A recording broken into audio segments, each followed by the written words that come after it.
Welcome to Let Me Fix This. Enjoy the video. You start by quickly locking down the essentials: units, output size, and which objects must transfer.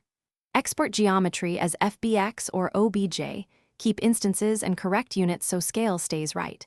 If you have animation, export alembic or bake transforms to avoid interpolation errors later. Once done, export cameras separately. Make sure FOV and film back values match. Also export light metadata where possible, because Corona will need those intensity and color references to recreate the look. Next, convert Vray shaders into Corona equivalents.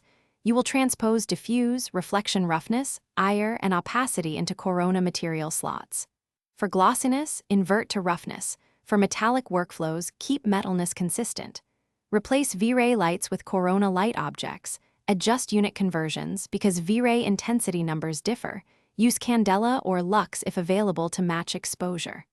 Once done, reassign normal and bump maps and verify texture gamma. This is where color shifts usually appear, so compare reference renders. To finish, align camera exposure, white balance, and Corona color mapping so the image reads like the Vray reference. Tweak render settings, choose progressive or bucket, enable denoiser, set GI method and noise threshold, increase subdivs only where needed.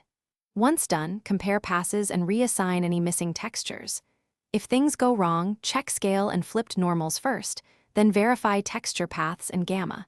If a material looks off, reduce roughness or recheck IOR. Those two fix most visual mismatches. Thanks for watching. If you found this helpful, don't forget to like and subscribe.